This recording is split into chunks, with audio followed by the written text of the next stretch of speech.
자, 여러분들 우리 지난 시간에 이어서 주기율에 대해서 이제 좀 더 세밀하게 따져보기로 합니다. 이 그림이 이게 바로 여러분들 아마 화학에 대해서 조금 구경한 적이라도 있는 사람은 이건 많이 봤을 텐데 이게 바로 이제 주기율표죠. 그러니까 이때에 가로줄, 이 가로줄을 갖다가 주기 이렇게 부르죠. 그러니까 1주기에 여기 수소하고 이 끄트머리에 헬륨, 이게 1주기 원소입니다. 그 다음에 2주기에는 여기 리튬부터 베릴륨, 붕소, 탄소, 질소, 산소, 플로린, 네온까지 이렇게 여기가 2주기, 그 다음에 여기가 3주기, 4주기, 5주기, 6주기 이렇게 되는 것이죠. 그래서 이 가로줄을 주기 이렇게 부르고, 자, 그 다음 잘 보니까 여기 세로줄, 이 세로줄을 갖다가 족 이렇게 나타내죠. 족. 여기 보면은 족은 요거 1족, 2족 쭉 해서 3, 4, 5, 6 해가지고 11족 여기까지 3족에서 11족까지 요것을 뭐라 그랬죠? 아까 전이원소 그렇게 불렀잖아요. 그죠? 전이원소. 그 다음에 조금 전에 1족, 2족과 그 다음에 여기 12에서 이 끄트머리 여기 헬륨까지 요걸 갖다 전형원소 그렇게 불렀죠. 전형원소. 자, 그러면 전이원소가 뭔지, 주기가 뭔지, 족이 뭔지 이렇게 이제 살펴봤는데 지금 여기 13쪽에 이 녀석을 붕소라 그래요. 붕소. 붕소를 기준으로 해서 이렇게 계단식으로 이렇게 쭉 구분을 해놨죠. 자, 여러분들 이걸 바탕으로 해서 이 방향에 있는 원소들 전부 다 비금속으로 간주를 합니다. 물론 이 중에 붕소라든가 규소라든가 이런 것들은 이제 준금속 그렇게 뭐 설명하기도 하는데, 그런데 그거 무시하세요. 일단 이렇게 해서 다 비금속이고, 그러면 이쪽은 뭐냐? 이것들은 다 금속이다 이렇게 이제 판단하면 되겠습니다. 자, 지금 이 계단을 중심으로 쭉 봐서 금속과 비금속이 갈라진다 그랬는데, 비금속 중에 여기 수소 맨 왼쪽 여기 원자번호 1번이죠. 이 녀석. 요건 예외로 어디 넣을 데가 마땅치 않아서 여기다 넣은 거예요. 자, 그렇기 때문에 예외로 수소만 여기 비금속이고, 나머지는 이 계단을 중심으로 왼편에 있는 거, 왼편 아래 이쪽은 다 금속이고, 오른편 이쪽 부분, 이쪽은 다 비금속이다 이렇게 보면 되겠습니다. 자, 주기율표에서 여러분들이 몇 가지 좀 챙겨둬야 할 것들이 있어요. 연습을 좀 해봐야 되겠죠. 연습을 하는데 이 주기율표 아래쪽에 보면은 여기 뭐 LA 이렇게 써 있는 거, 이 LA라고 하는 것은 란타늄을 얘기하는 건데, 란타늄이라고 하는 그 원소예요. 그런데 이쪽하고 여기 AC는 악티늄이라고 하는 원소인데, 이것들은 조금 뭐 독특한 성질을 가지고 있고 이거 뭐 신경 쓸 필요 없습니다.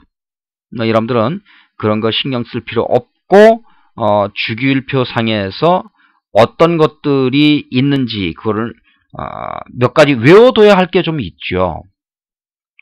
그래서 주기율표에서 외워둬야 할 것들에 대해서 이제 조금 정리를 해보기로 하겠습니다.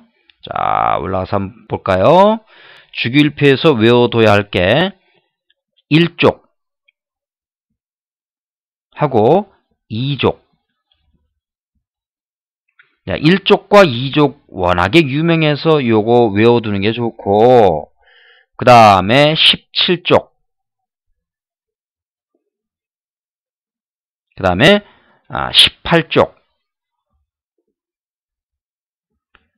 요거 두 가지 이렇게 족으로 외워두는 게 좋겠습니다.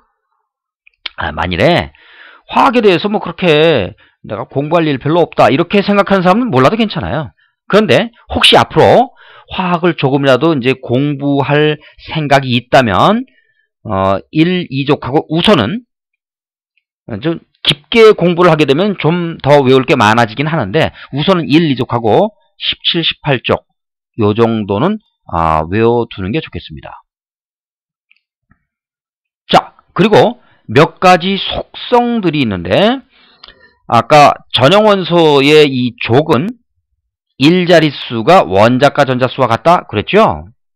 이 원자과 전자수가 화학 반응에 관여하는 그러한 전자다. 그렇게 이제 소개를 했습니다. 자, 그래서 그 얘기를 조금 해보려고 해요. 예를 들어서 Na, 뭐 영어로는 소디움 그러고 원소 자체로는 나트륨이라는 원소입니다. 이 녀석은 3주기 1족이에요. 자, 그렇다면 이 3주기 1족 원소라고 하는 것이 어떤 정보를 주느냐? 이게 전자 껍질이, 그러니까 핵 바깥에 전자가 들어있는 껍질이 3개, 그런 뜻이죠. 껍질수. 이 녀석은 가장 바깥에 전자가 1개, 이런 정보를 준단 말이죠. 그 다음에, 뭐, 가령, 칼슘, 그러면, 이 칼슘은 4주기 2족. 그래요. 자, 여기서 금방 여러분들 아마 눈치챈 사람들 많을 거예요. 4주기란 얘기는, 이 칼슘이라는 원소는, 전자가 배열된 껍질이 4개다. 그 다음에, 가장 바깥 전자가 2개다. 이런 의미를 담고 있습니다. 자, 만약에, 뭐, 예를 들어서, 염소다. 이런 경우라면, 염소는 3주기 17쪽이에요. 자, 그럼 이게 무슨 소리냐? 이 얘기는 염소는 3주기니까 가장 바깥, 전자 껍질이 3개, 3주기니까. 그 다음에 가장 바깥 껍질에 들어있는 전자, 그것을 원자과 전자라고 한다고 그랬죠? 그건 몇 개예요? 덜컥 17개. 그러면 안 되죠. 17개가 아니라 7개입니다. 왜 그러냐면 우리 조금 전에 뭐라 그랬어요? 전형원소의 족은 1자릿수. 그죠? 1자릿수가 원자과 전자수와 같다. 그러니까 가장 바깥 전자가 17개 아니고 7개다. 그런 얘기입니다. 자, AR 그러면 이건 아르곤이에요. 이 녀석은 3주기 18쪽이에요. 이게 3주기 18쪽이다. 무슨 뜻이죠? 3주기 18쪽이라는 얘기는 전자 껍질이 3개, 그렇죠? 전자가 채워져 있는 게. 가장 바깥 전자가 18 아니고 몇 개? 8개. 이런 의미를 가지고 있어요. 자, 여기서 이제 이쪽으로 와서 보세요. 왼쪽으로. 여기서 여러분들이 챙겨둬야 할 게 있습니다. 이 18쪽은 가장 바깥 전자가 몇 개? 8개. 그렇죠? 물론 예외가 있어요. 헬륨만 예외로 2개입니다. 그런데 이 18쪽을 다른 말로 뭐라고도 부르냐면은 비활성 기체. 이런 말을 불러요. 비활성 기체. 가만히 있자. 이 비활성 기체 이게 무슨 소린가? 비는 아니다. 부정의 뜻입니다. 영어로 얘기하면 not. 활성은 활발하게 반응하는 성질, 그런 뜻이에요. 그럼 비활성 기체 이 말은 무슨 얘기냐 하면 반응 안 한다 그 얘기죠. 반응성 없습니다. 반응 안 해. 반응 안 하니까 이놈들은 혼자 다녀요. 그래서 이 비활성 기체는 한 원자로만 존재한다. 이렇게 생각하면 되겠습니다. 자, 이 왜 그럴까요? 왜 반응 안 할까? 그 이유는 안정하기 때문에. 여기서 여러분들이 하나 눈치챌 만한 어떤 규칙, 자연계에서 관찰되는 규칙이 등장합니다. 그걸 갖다가 우리는 옥텟 룰 그렇게 불러요. 옥텟 룰. 자, 이 옥텟 룰이라고 하는 녀석은 옥텟, 요게 옥텟 그랬을 때 요게 8이란 뜻이에요. 8. 요거. 그쵸? 가장 바깥 전자가 8개일 때 안정하다는 그 규칙을 옥텟 룰, 옥텟 규칙 또는 8전자 규칙 이렇게 부릅니다. 자, 그래서 여러분들은 앞으로 이거 옥텟 룰 이거 써먹을 일 많을 겁니다. 잘 챙겨두세요. 옥텟 룰, 8전자 규칙, 옥텟 규칙 잘 챙겨두세요.